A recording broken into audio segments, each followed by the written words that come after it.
Hey, it's time for another episode of Rock and Roll Travelogue. I'm your buddy Bob, and today we're on the road over to Pittsburg, Pennsylvania, and then on to eastern Pennsylvania, outside of Philadelphia. Well, our first stop is at the childhood home of Christina Aguilera. This is in Wexford, Pennsylvania. Christina was born in New York, and her family moved around. Her father was in the military.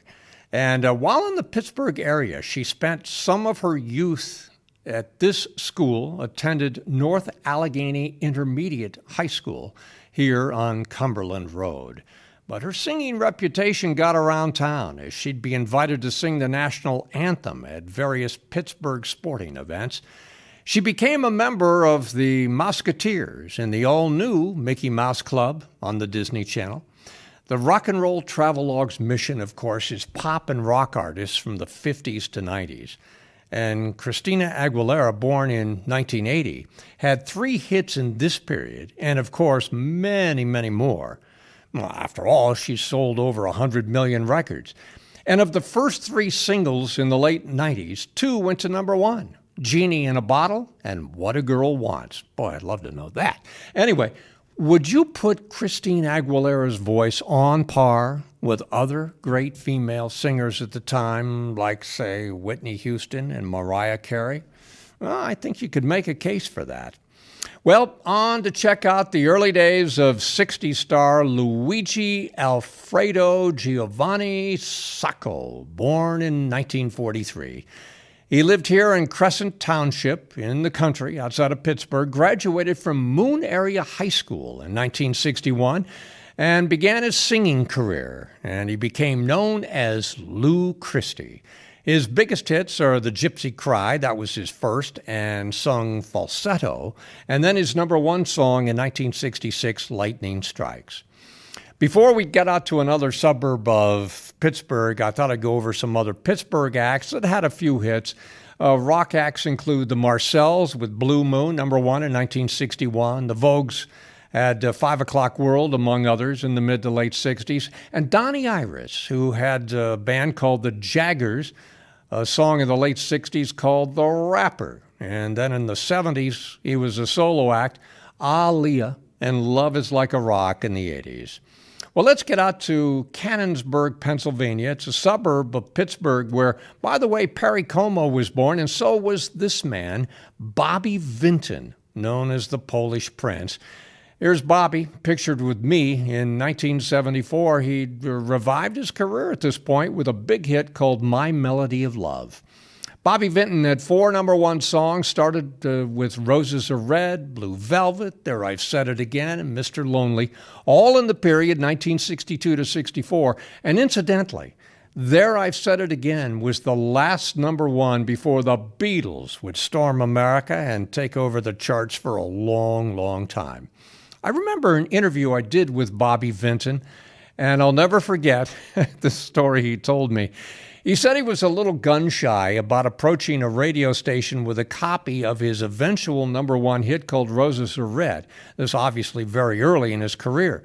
So he told me he spotted a young woman with, quote, the most beautiful legs, end quote, his words, by the way.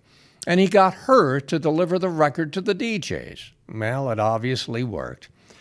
Here's Bobby Vinton Boulevard in Canonsburg, Pennsylvania. Luckily for me, it was right next to a Starbucks. Well, off we go to Mechanicsburg, Pennsylvania. It's not far from the state capital of Harrisburg, and this is the home of Poison lead singer Bret Michaels when he was growing up. His band was hard rock, heavy metal. Poison's biggest hit in 1988 was Every Rose Has Its Thorn, other hits including Talk Dirty to Me, Unskinny Bop, and Your Mama Don't Dance, which was a cover of the 70s band Loggins and Messina. Now, the home where Bret Michaels grew up burned down in 2016. Fortunately, all 7 people in the home managed to escape safely, and the house has been rebuilt. And I managed to meet the owner, who told me that over the years, Bret Michaels has stopped in to visit his boyhood home.